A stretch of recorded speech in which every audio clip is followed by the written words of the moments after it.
പ്രിയപ്പെട്ട ഉദ്യോഗാർത്ഥികളെ, കേട്ടറ്റ് പരീക്ഷ കാറ്റഗറി 2 എഴുതുന്ന അപേക്ഷാർത്ഥികൾ പ്രത്യേകം ശ്രദ്ധിക്കേണ്ട ചില കാര്യങ്ങളാണ് ഇന്നത്തെ വീഡിയോയിൽ ഡിസ്കസ് ചെയ്യുന്നത്.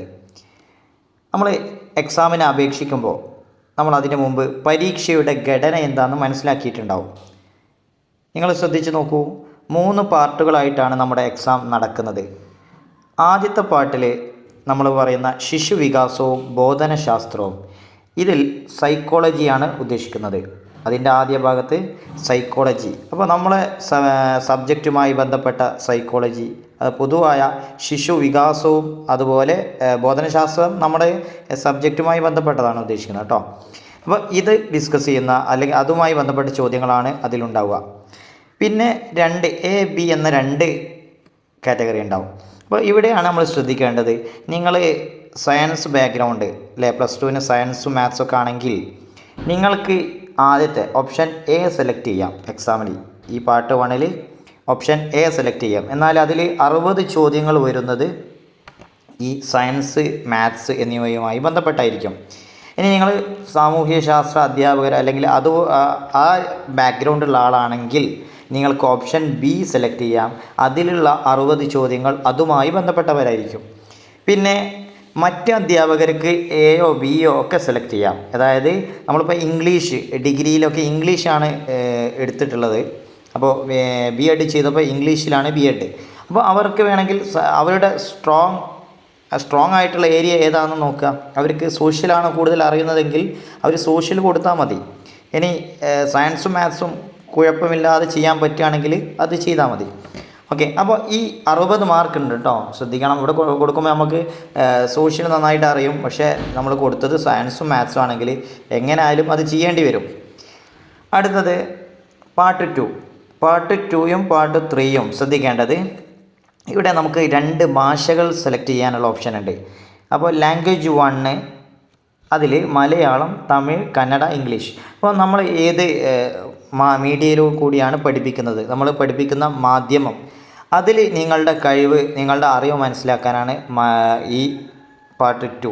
ഓക്കെ, അപ്പോൾ മലയാളമാണ് സെലക്ട് ചെയ്യുന്നതെങ്കിൽ അതിലുള്ള ചോദ്യങ്ങൾ 30 മാർക്കിൻ്റെ ചോദ്യങ്ങൾ മലയാളത്തിലായിരിക്കും. അപ്പോൾ നിങ്ങൾ ശ്രദ്ധിക്കുക, എക്സാം എഴുതുമ്പോൾ പാർട്ട് 2 എന്ന് തരും. പാർട്ട് 2 തന്നാൽ നിങ്ങൾ അതിൽ ചെയ്യേണ്ടത് അതിൻ്റെ മലയാളം ഭാഗമാണ്. ക്ലിയർ ആയോ? അപ്പോൾ പാർട്ട് 2ൽ നിങ്ങൾ മലയാളവും ഇംഗ്ലീഷും ഉണ്ടാവും. പക്ഷേ നിങ്ങൾ എക്സാം എഴുതുമ്പോൾ ശ്രദ്ധിക്കേണ്ടത്, നിങ്ങൾ ഇപ്പോൾ അപേക്ഷിച്ചത് പാർട്ട് 2 മലയാളമാണെങ്കിൽ എക്സാമിൽ നിങ്ങൾ എന്ത് ചെയ്യണം? പാർട്ട് 2 മലയാളം ചെയ്യണം. അത് മാറിപ്പോവും. കാരണം എക്സാം ഹാളിൽ ഒരേ ക്വസ്റ്റ്യൻസ്, അതായത് ഒരേ ക്വസ്റ്റ്യൻ പേപ്പറിൽ മലയാളം ഉണ്ടോ ഇംഗ്ലീഷ് ഉണ്ടോ, അപ്പോൾ നമ്മൾ അവിടെ ഏത് ചെയ്യണം അല്ലേ, ഇംഗ്ലീഷ്. അപ്പോൾ നിങ്ങൾ സംശയം ഉണ്ടാവാൻ പാടില്ല. കാരണം നിങ്ങൾ അപേക്ഷിക്കുമ്പോൾ പാർട്ട് 2 മലയാളം കൊടുത്തത്, എന്നാൽ എക്സാമിന് അത് തന്നെ ചെയ്യാം.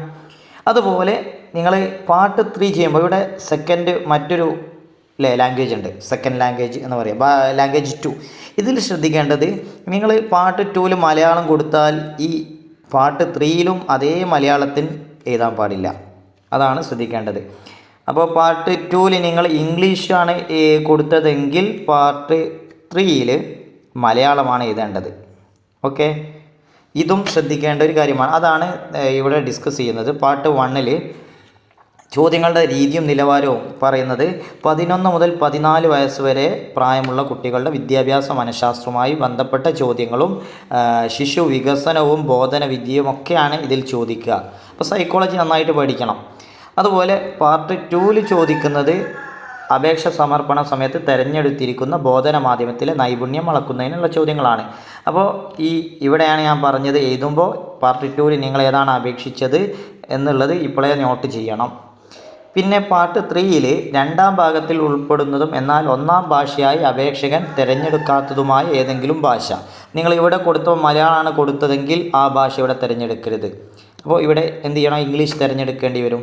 അപ്പോൾ ഇത് അപേക്ഷയിൽ രേഖപ്പെടുത്തേണ്ടതാണ്. ഭാഷയെക്കുറിച്ചുള്ള അറിവ്, പ്രയോഗ പാഠവും എന്നിവ അളക്കുന്നതിനുള്ള ചോദ്യങ്ങൾ 3ാം ഭാഗത്ത് ഉൾപ്പെടുത്തിയിരിക്കുന്നു. ഇതും ആ ഭാഷയുടെ അളവ്. അപ്പോൾ നമ്മൾ കേട്ടിട്ട് എഴുതുമ്പോൾ ശ്രദ്ധിക്കേണ്ടത്, സൈക്കോളജിക്ക് പുറമെ നിങ്ങൾ സബ്ജക്റ്റ് സോഷ്യൽ ബാക്ക്ഗ്രൗണ്ട് ആണെങ്കിൽ സോഷ്യൽ സെലക്ട് ചെയ്താൽ 60 ചോദ്യങ്ങൾ അതിൽ നിന്ന് വരും. ടോട്ടൽ 90 മാർക്ക് അത് പാർട്ട് 1. പിന്നെ നിങ്ങൾ ശ്രദ്ധിക്കേണ്ടത് മലയാളത്തിലും 30 മാർക്കുണ്ട്, അതുപോലെ ഇംഗ്ലീഷ്. ഓക്കെ, അതായത് നമ്മൾ അധികവും നമ്മൾ മലയാളം സെലക്ട് ചെയ്താൽ അടുത്തത് ഇംഗ്ലീഷ് അല്ലേ, അപ്പോൾ സ്വാഭാവികമായിട്ട് അതിന് 60 മാർക്കുണ്ട്. അപ്പോൾ ഈ 3 ഭാഗങ്ങളും ക്ലിയർ ആക്കി പഠിച്ചാൽ മാത്രമേ നമുക്ക് എക്സാമിന് നന്നായിട്ട് പെർഫോം ചെയ്യാൻ പറ്റൂ. ഇനി ചോദ്യം എവിടെ നിന്നുള്ളത് ശ്രദ്ധിക്കേണ്ടത്, 5 മുതൽ 8 വരെ ക്ലാസ്സുകളിലെ SCERT ടെസ്റ്റിനെ സിലബസിനെ അടിസ്ഥാനമാക്കിയിട്ടാണ് ചോദ്യങ്ങൾ വരിക. അപ്പോൾ ടെക്സ്റ്റുകളൊക്കെ നമുക്ക് കിട്ടാൻ മാർഗ്ഗമുണ്ട്. നിങ്ങളുടെ അടുത്ത് കയ്യിൽ ടെക്സ്റ്റ് ഇല്ലെങ്കിൽ നിങ്ങൾ സമഗ്ര അടിച്ചു കൊടുത്താൽ മതി. സമഗ്രയിൽ ടെക്സ്റ്റ് ബുക്ക് അവൈലബിൾ ആണ്. അപ്പോൾ ആ ടെക്സ്റ്റുകൾ എന്ത് ചെയ്യുക, വായിച്ച് നോക്കുക. ഒരുപാട് ചാനലുകളിൽ നിന്ന് നിങ്ങൾക്ക് അതുമായി ബന്ധപ്പെട്ട ക്വസ്റ്റ്യനൊക്കെ ചെയ്യാൻ പറ്റും. അതുപോലെ പക്ഷേ അതിൻ്റെ കാഠിന്യവും വ്യാപ്തിയും ഹയർ സെക്കൻഡറി, സീനിയർ സെക്കൻഡറി തലവരം ആയിരിക്കും. എന്ന് പറഞ്ഞാൽ അതിലുള്ള അതേ ചോദ്യം തന്നെ ചോദിക്കാനല്ല, പക്ഷേ ആ സിലബസുമായി ബന്ധപ്പെട്ട് അതുമായി ബന്ധപ്പെട്ട കുറച്ച് ചിലപ്പോൾ ടഫായിട്ടുള്ള ചോദ്യങ്ങൾ വരാം. അത് പ്രതീക്ഷിച്ച് തന്നെ നമ്മൾ എക്സാമിന് പ്രിപ്പയർ ചെയ്യുക. Thank you.